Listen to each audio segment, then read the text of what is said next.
अस्सलाम वालेकुम स्टूडेंट्स। इस लेक्चर में मैं आप लोगों के साथ सैम्पलिंग का एक छोटा सा टेस्ट डिस्कस करूंगा।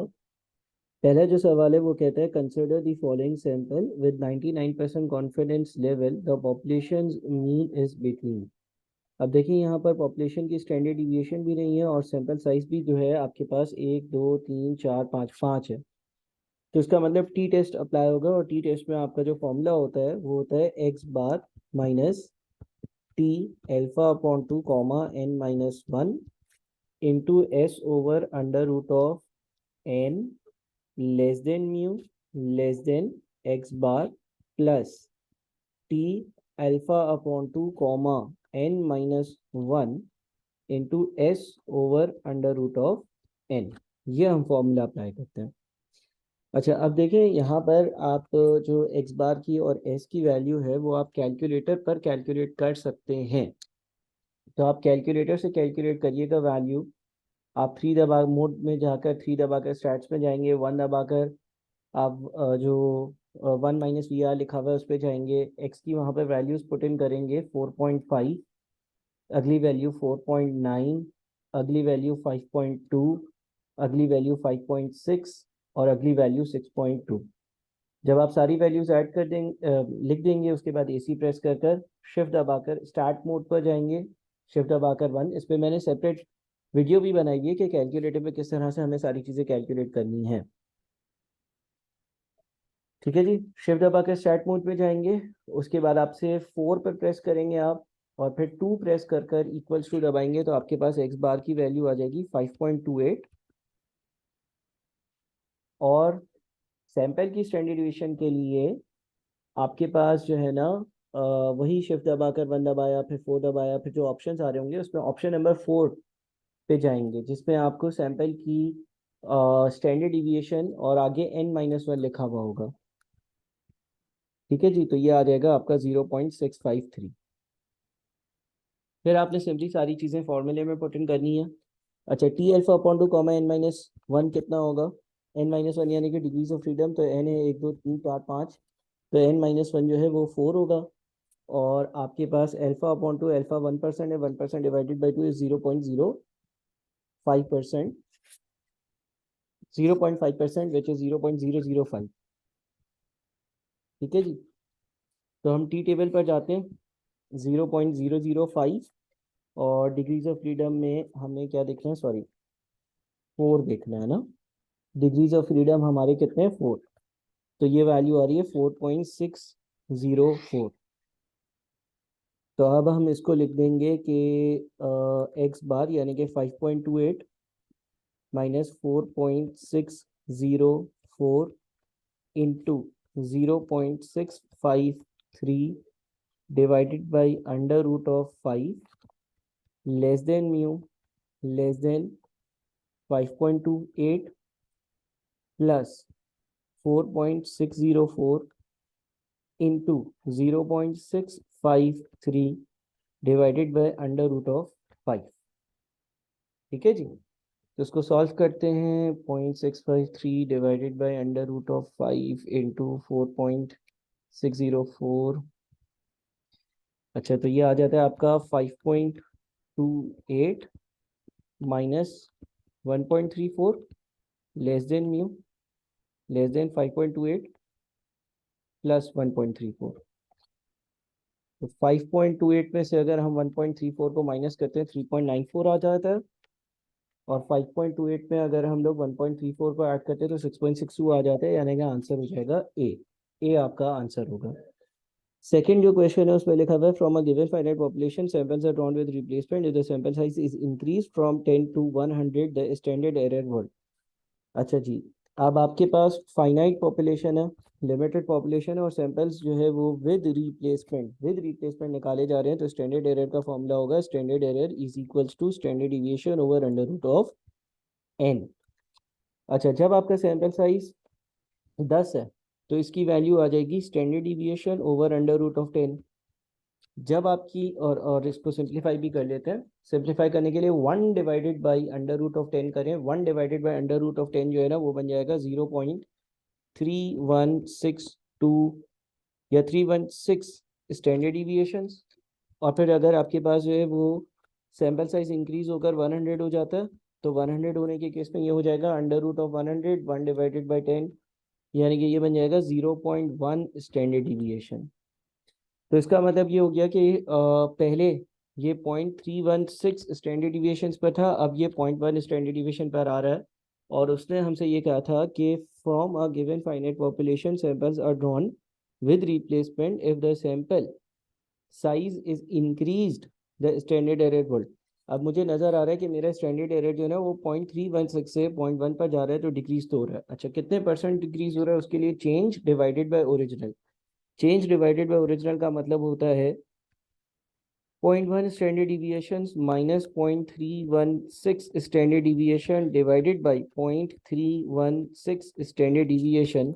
तो 0.1 माइनस 0.316 ऊपर आ जाता है आपका माइनस का 0.216 स्टैंडर्ड डिविएशन, नीचे आ जाता है आपका 0.316 स्टैंडर्ड डिविएशन। स्टैंडर्ड डिविएशन से स्टैंडर्ड डिविएशन कैंसिल, तो 0.216 डिवाइडेड बाई 0.316, ये आ रहा है माइनस का 0.6835, या आप कह सकते हो 68.35% का डिक्रीज है। करीब तरीन आंसर ए है, तो हम लिखेंगे डिक्रीज बाय 68.38%। अगला है sample of 100 employees of an entity had a mean weight of 100। 100 का सैंपल था, छोटा एन, उनका वेट यानी कि एक्स बार 170 था विद स्टैंडर्ड डिविएशन ऑफ 5, और इनका एस जो था वो 5 था। Which of the following sample sizes will result in a confident interval of the mean plus minus 1 pound? Plus minus 1 pound, यानी कि क्या ऐसा सैंपल साइज होना चाहिए जिसमें आपका कॉन्फिडेंस का इंटरवल जो होगा वो मीन प्लस माइनस 1 पाउंड पर होगा for this data at the 90% confidence interval. सबसे पहले तो कॉन्फिडेंस इंटरवल 90% है और सैंपल साइज जो है वो 30 या 30 से ज़्यादा है, तो हमें ये पता है कि हमें यूज़ करना होगा z। अच्छा, अब इंटरवल एस्टिमेट में क्या होता है, इंटरवल एस्टिमेट का आपका फॉर्मूला होगा X bar minus Z alpha upon 2 into standard deviation, बल्कि S over under root of N.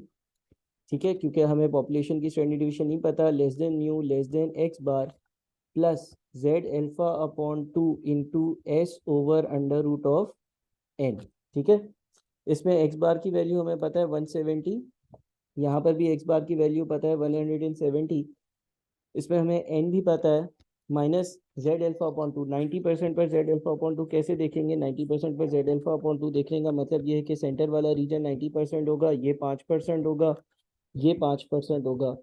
Centre में जेड 0 होता है, 90% के दो हिस्से होंगे, तो ये 0.45 होगा और ये भी 0.45 होगा। तो अगर हमें जेड की वैल्यू देखनी है ना, तो हमें जो है, मैं आपके सामने ज़रा जेड का 1 मिनट टेबल निकालता हूँ। मुझे बस 1 मिनट दीजिएगा, मैं ज़रा टेबल को जो है वो कॉपी पेस्ट करूँ, ताकि आपके सामने जेड वाला टेबल भी हो जो टेबल मैं यूज़ कर रहा हूँ। अच्छा जी,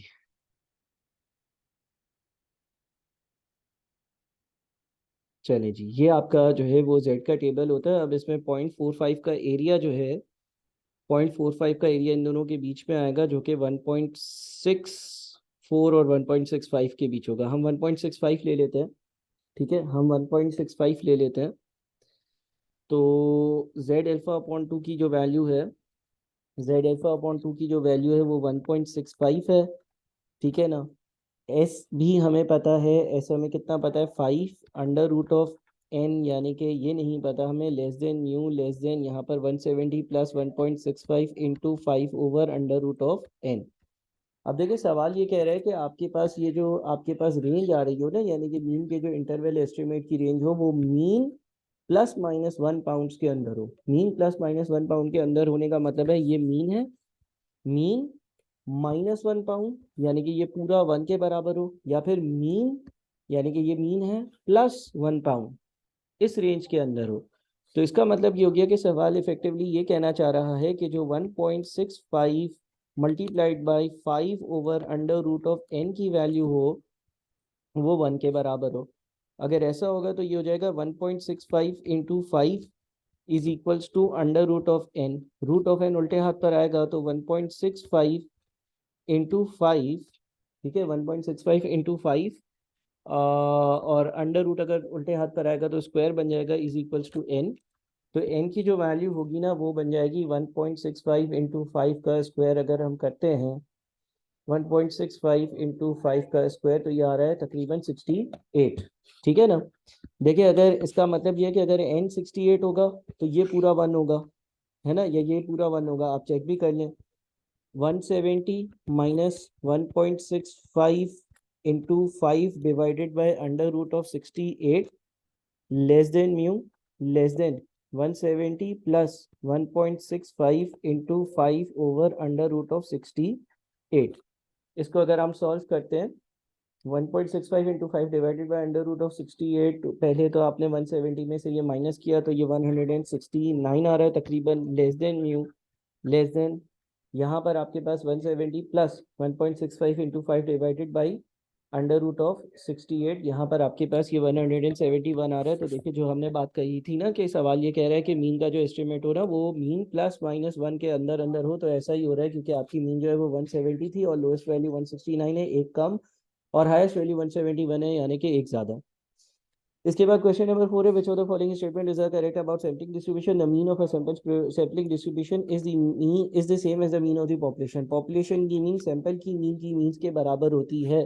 तो वही जुमला ये कहना चाह रहा है कि पॉपुलेशन की जो मीन होगी वो सैंपलिंग डिस्ट्रीब्यूशन की मीन के बराबर होगी। सैंपलिंग डिस्ट्रीब्यूशन की मीन का मतलब ये है कि एक्स बार की जितनी भी वैल्यूज होंगी उनकी मीन है उसकी बराबर होगी। ठीक है, जो एक्स बार की इतनी सारी वैल्यूज आती है ना उसको हम सैंपलिंग डिस्ट्रीब्यूशन कहते हैं। तो हमारी जो सैंपलिंग डिस्ट्रीब्यूशन है उसके बराबर होगी। ठीक है जी। तो पहला जुमला तो सही है। दूसरा, sampling distribution is symmetrical about it's mean.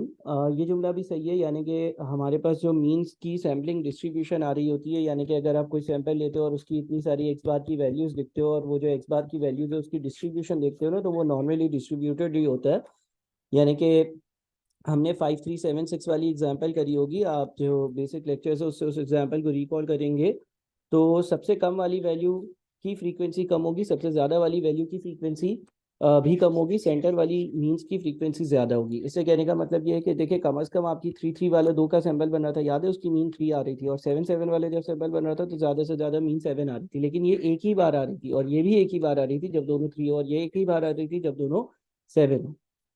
बीच वाले जो रिजल्ट है वो बहुत बार आएंगे, मिसाल के तौर पर 4.5 5 3 पर भी आ सकता है और 3 5 पर भी आ सकता है। बात समझ रहे हैं आप। तो ये जुमला भी सही है, यानी कि बोथ स्टेटमेंट्स आर करेक्ट। और 5 में लिखा हुआ है from a given finite population samples are known with replacement if the sample size is decrease from 70 to 45 the standard error whole.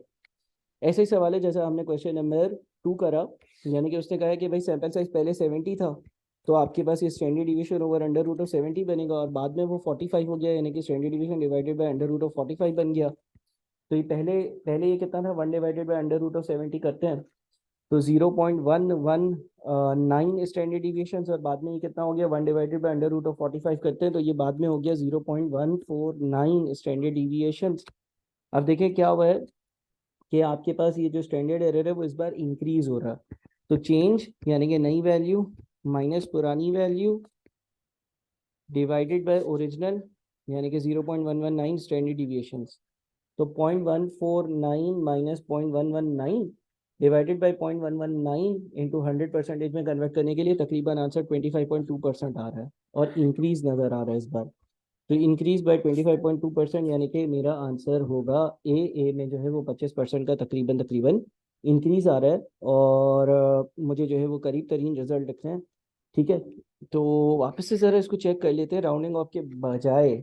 अगर हम राउंडिंग ऑफ ना करें, डायरेक्ट डायरेक्ट चीज़ें करें, यानी कि 1 over under root of 45 minus 1 over under root of 70 rounding off कर ली थी ना हमने, हम उसके बगैर भी चेक कर लेते हैं। डिवाइडेड बाई नीचे क्या आएगा, 1 ओवर अंडर रूट ऑफ 70, हम कैलकुलेटर पर ही करते हैं। तो 1 divided by under root of 45 minus 1 divided by under root of 70 divided by, और नीचे आ रहा है 1 divided by under root of 70 और 100 से मल्टीप्लाई। हाँ, ये 24.72% आ रहा है, टू बी वेरी एग्जैक्ट 24.72% आ रहा है, यानी कि मेरा जो आंसर होगा वो ए नहीं होगा बल्कि सी होगा। 24.72% कैलकुलेटर की राउंडिंग ऑफ की वजह से पहला जो आंसर मेरा आ रहा था वो 25.2 आ रहा था। अगली बार मैंने सॉल्व करने के लिए सारी चीज़ें कैलकुलेटर पर ही रखी, क्योंकि मुझे इसमें से इसको माइनस करना था, जो यहाँ काम कर रहा था मैंने सिर्फ उसके नंबर्स पिक कर लिए और नीचे उसको जो है वो ओरिजिनल वैल्यू से डिवाइड करना था, यानी कि 1/√70 वाली वैल्यू से। तो आई होप कि ये सारी चीज़ें आपको समझ में आई होंगी। ये टेस्ट आपने सैम्पलिंग के चैप्टर के बाद करना है। Thank you so much. अल्लाह हाफिज़।